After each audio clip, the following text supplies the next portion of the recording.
Welcome back from our break. We will now move on to our 945 6.4 presentation, Cdbg grant project and program activities update. With that, Susan Parker, this is your item. However, I know you'll introduce the presenters. Yes, good morning, board. We have CDS presenting basically an annual report on the projects and the grants that we've received in the past. We have Jeff Lucas, and I don't know, is Andy Lucas speaking too, or? Maybe I'll fill in the gap. Oh, okay. But I will hand it over to Mr. Lucas, Jeff Lucas.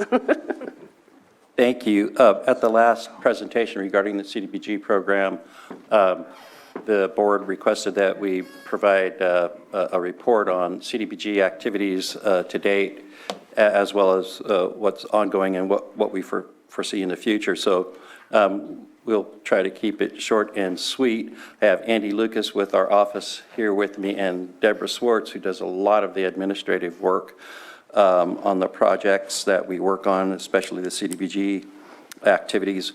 We also have California and Ben from the Cobb Mountain Water District, and they were our partners and worked very closely with us in implementing one of the larger grants, the CDBG grants that I'll get into really quickly. I just wanted to make sure and remind the board that these funds are primarily to benefit low and moderate household incomes, and we do that in several ways through loans to businesses who then in turn hire or retain folks who are in that income level, or we prepare grants and obtain funds, and then those funds are used for infrastructure projects. And a great example of that would be the... Next slide, please, Matthew. There was a gap. Just fill it in. And we're moving on to the next one, Matthew. Thank you. So this was a grant that we pursued, and the HCD, the state, was reticent to provide the funds to us after the Valley Fire. However, the board, as well as Senator McGuire, worked very hard to get these funds, and we received them. We prepared the application and have been administering with the district the implementation of the funds. It's over $5.5 million in CDBG funds matched with Water Resources Control Board funds. I think that $1,912,000 is really $1,812,000, sorry. At any rate, those two funding sources were utilized and put to good use by the folks at the Calberry Water District. And I have them here today, and I'd like them, if you guys wouldn't mind, just coming up and giving a brief summation of the use of those funds. The project worked really well after the fires. These two were instrumental in using the funds and up on Cobb. And I'll just turn it over to you and let you do your thing. Benjamin Lee Murphy, General Manager of the Calberry County Water District. The state funds was actually 2.18, I think, because the estimates are off and things cost so much now. The Calberry Water District benefited from this program massively, especially in the Summit area. It was a very old system that leaked a lot. It was where the burn scar mostly went through Cobb. Everybody's able to rebuild with sprinkler systems off the water system now. We have all 1-inch services. The big thing is we used to use about 52 acre feet of water per year out of that well. That number went down to 21 acre feet. We were just leaking that much in that system. So in a drought standpoint, it really helped. These projects can help save water, because there's a lot of systems out there that are doing the same thing. The Hill 9 and 10 project was primarily paid for through CDBG funds. It was a very old, antiquated system on 2-inch Schedule 20, and now has a tank for fire flow. It was intertied with the branding iron system. So we're able to move water back and forth between those two systems when one's low, and they put in a lot of cloud-based monitoring, so it takes a lot of time out of my guys' schedule to work on other things. So the Calberry Water District and the community up there benefited extremely from these projects. So, Cal, you got anything to add? No, you pretty much covered it all, Ben.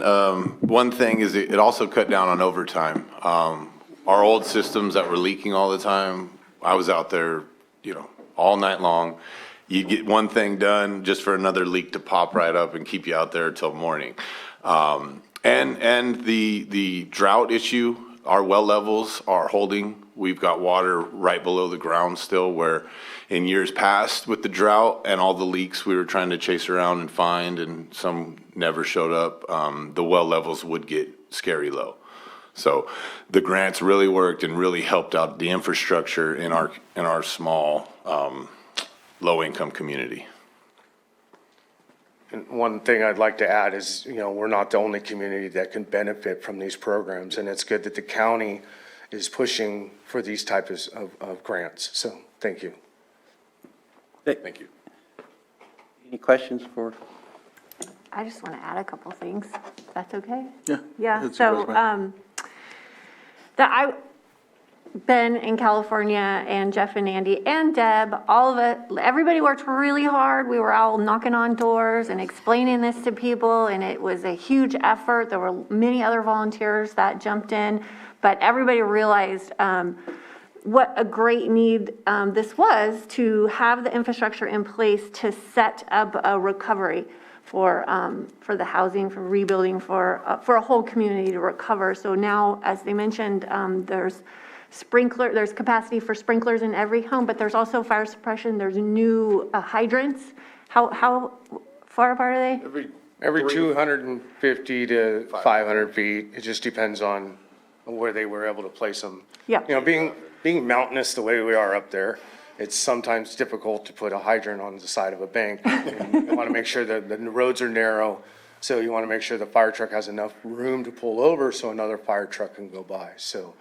And they're all standardized, Yep.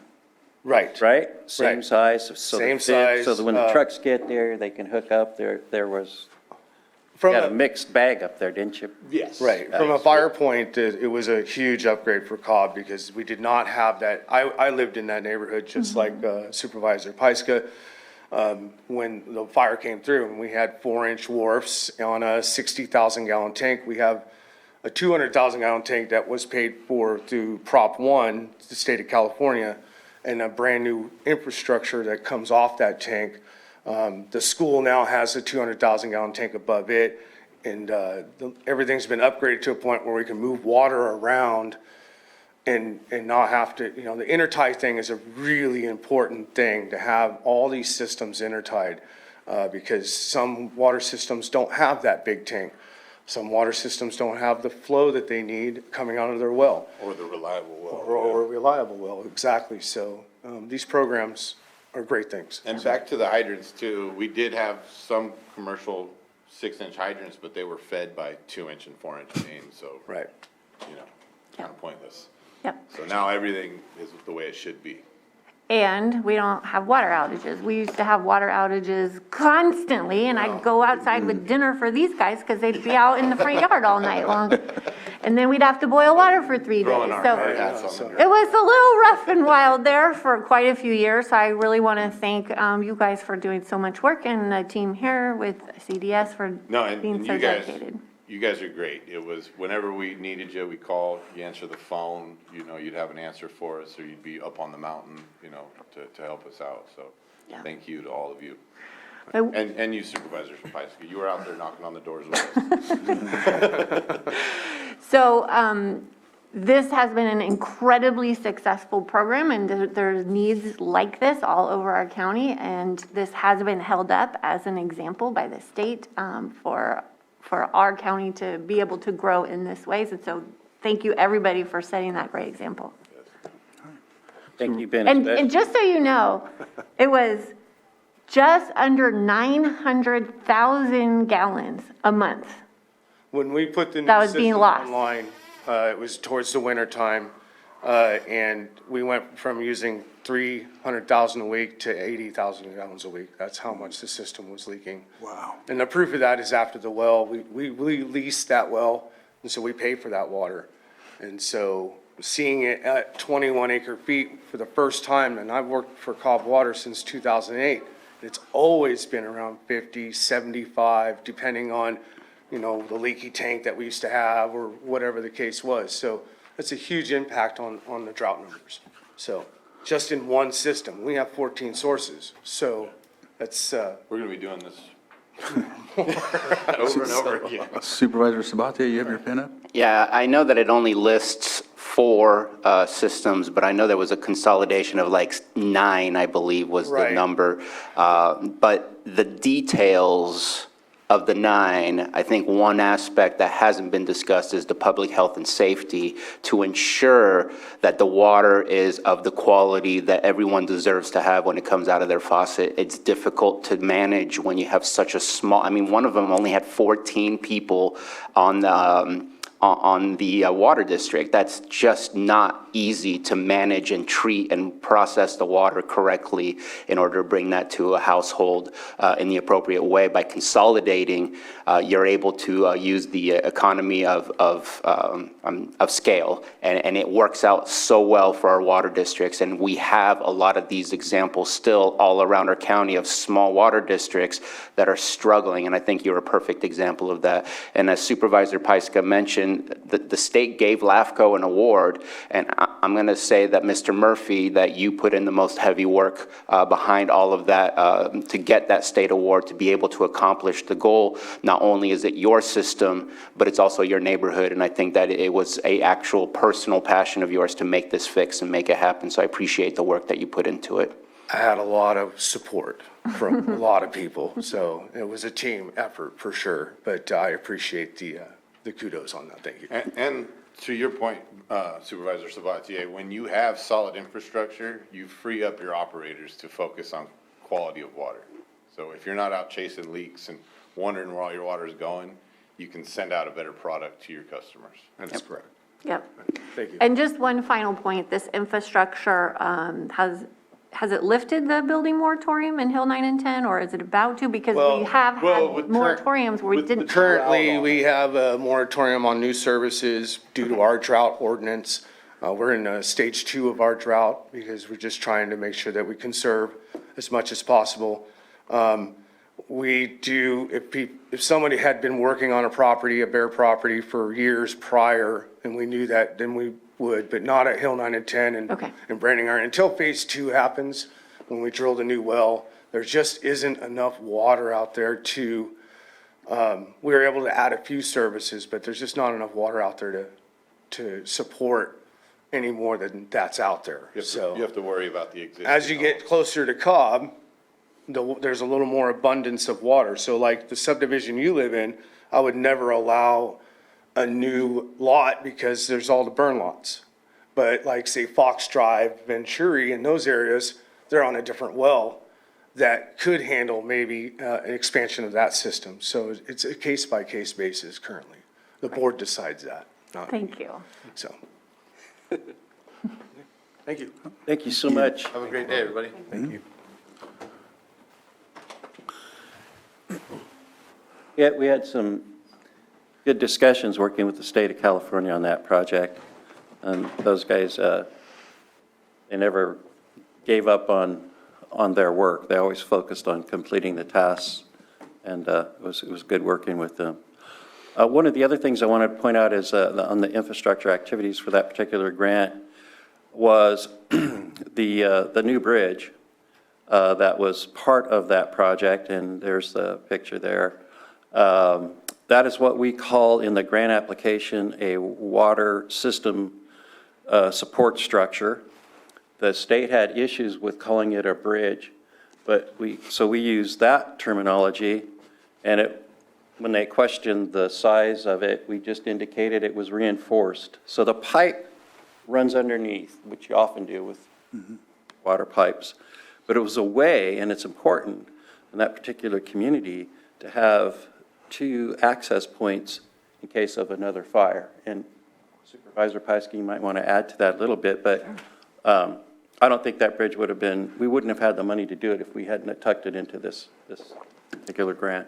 So this, there was a old substandard bridge with another old bridge on top of it, and it washed out in the storms of 2017. And the abutments washed out, everything washed out. And it left this neighborhood extremely vulnerable, one way in and one way out, with a lot of elderly people, a lot of people in this neighborhood. And this is one of the areas that did not burn in the Valley Fire. And it was a source of a lot of stress for a lot of people. And the problem is the county maintained road ended like 20 feet on the other side of that bridge?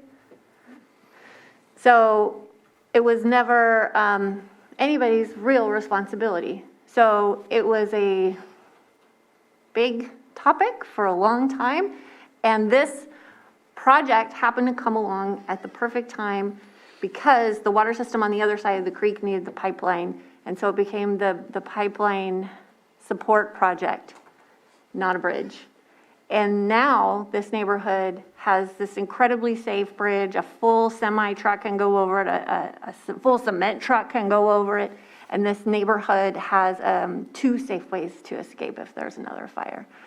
And hydrants too along there. So it's massive, and it took creativity from all the partners and all the team. And again, a lot of knocking on doors, but everybody made it happen. So thank you. Thank you guys. Big deal. It's a really big deal. Next slide, please. Nice. So that's a great illustration of what can be done with these block grant funds as far as infrastructure improvements go. And what we wanted to transfer into now is a little bit about what we're doing now with the existing grants that are open. The Cobb grant is going to close out, we will make our last drawdown of funds by August 31st, and then a few months after that, actually do the closeout of the grant. That'll be finished. Previously, the board has applied for funds through the Community Development Block Grant, CV 1, 2, and 3 grant process. And with those particular grants, we've accessed funds for business loans between $35,000 to $80,000 and $175,000 to $210,000. These funds are currently being applied for by various businesses throughout the county. There are various types and sizes to retain jobs because there's still a holdover from the COVID period. Right now, the economy is pretty mixed up. We've been doing this a long time, and we're seeing a variety of applications for a variety of purposes. So we are using these funds. They provide a 1% low interest rate loan platform to work from.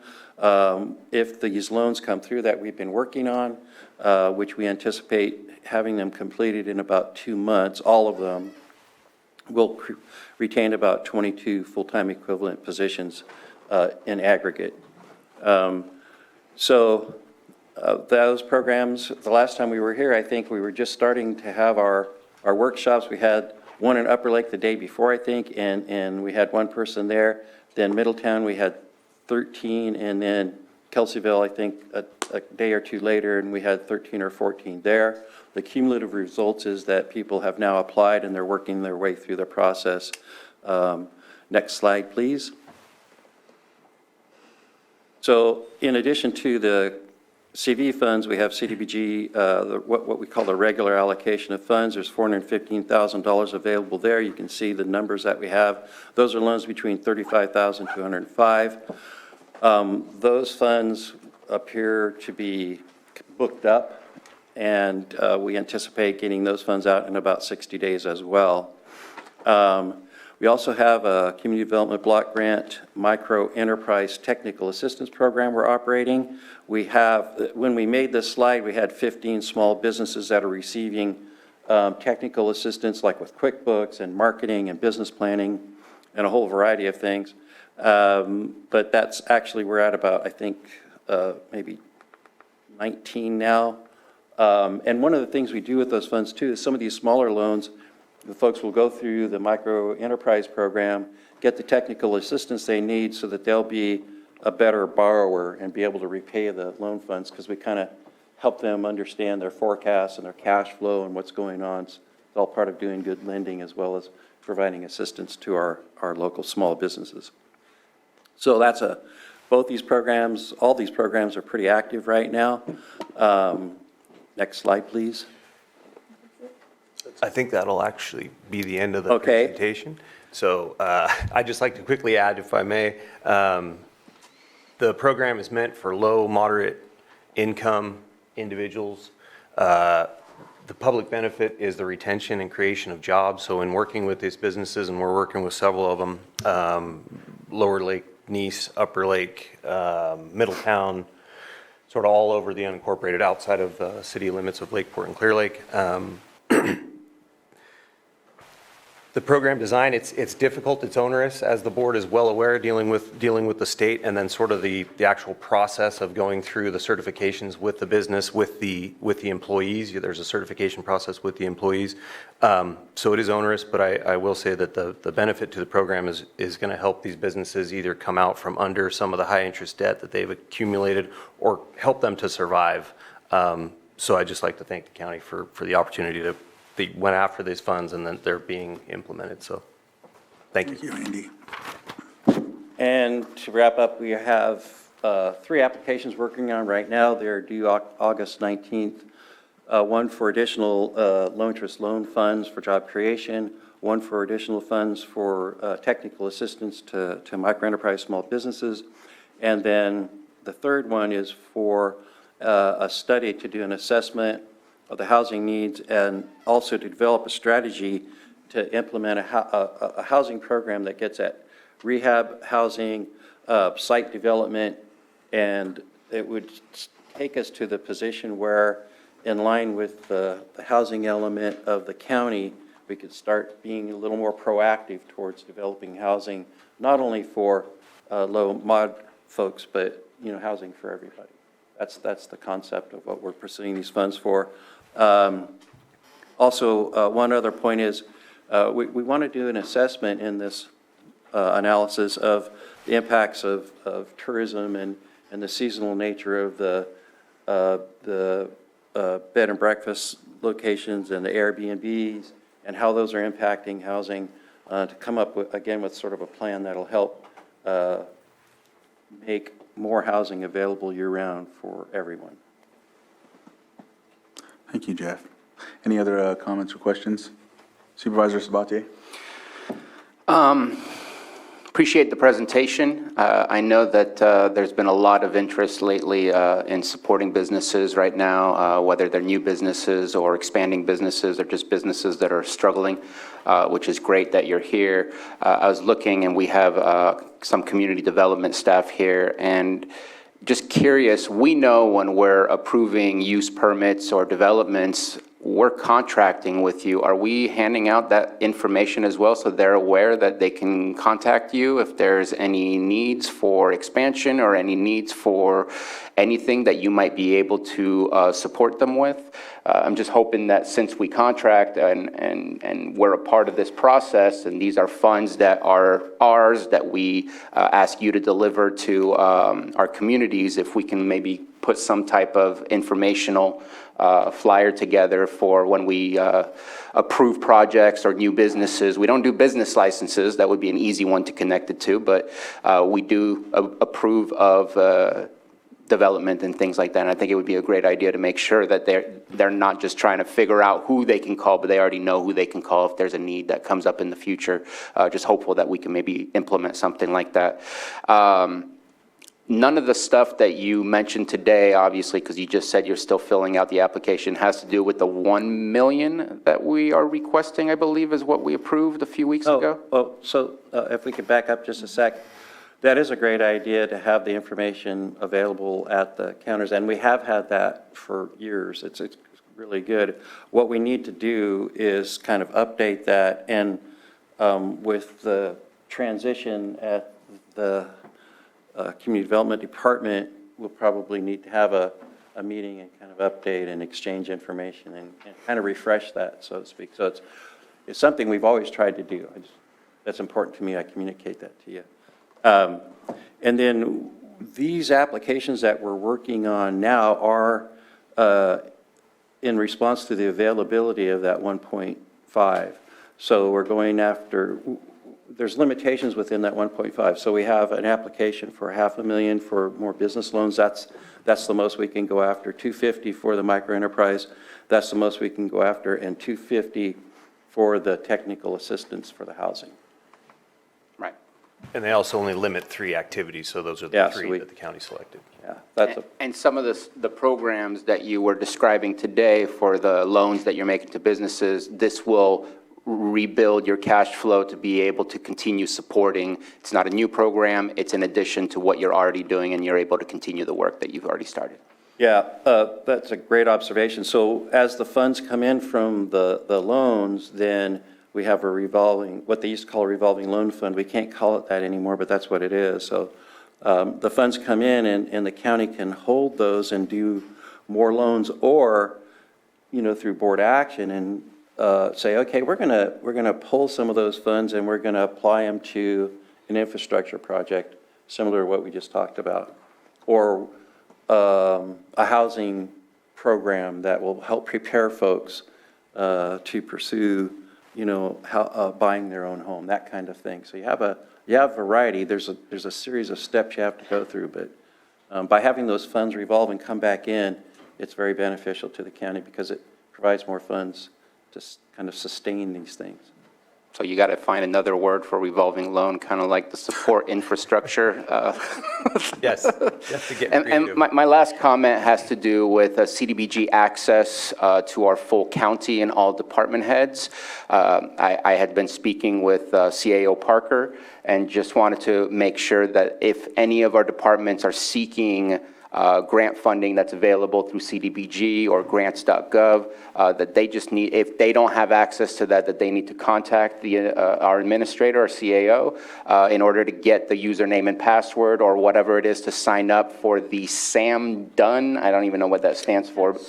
Done SAM, to be able to access all of those things. And I just wanted to make sure that they're aware of that, and hopefully we can continue to remind them. We do have some new directors coming in and out sometimes, so I want to make sure that they're aware. Appreciate the work you're doing. Thank you. All right. Any other comments from the board? Supervisor I Simon. appreciate the work being done also to just, to support those businesses in Lake County, but also the infrastructure and the consolidation that was done after the Valley Fire. Senator McGuire, City Art Curry, our representatives I know really went to work. I was just coming on the board when he was even in some meetings before I was on the board, as I saw that work. The CAO's office, admin, special districts, Jan Coppinger at that time. There was a lot of work done to look at the long-term rebuilding of the infrastructure and those types of things. And, it's already been talked about the award that was given, but, those continuing conversations of consolidation around the county will keep going, but it is, that Cobb Mountain project and all the work was done was, really put in some great effort by everyone. So it was great to see the outcome.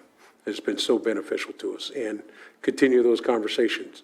We have the right infrastructure. We can do whatever we want to do here in Lake County, so we'll just continue that growth. So just wanted to make sure that all the representatives and everybody that I witnessed seeing working on that, they really deserve that credit, because it was,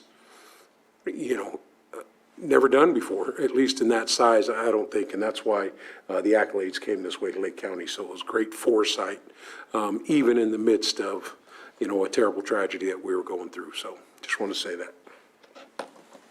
All right. Hearing no other comments from the board, I'll open it up to the public. If there's anybody from the public that would like to speak about 6.4, not seeing anybody, and or in Zoom. So I'll bring it back to the board and close this item. Thank you very much for the presentation. We appreciate the work you do and coming forward and giving this an update so we can see the good work's going on. So. Thank We you. went too long, but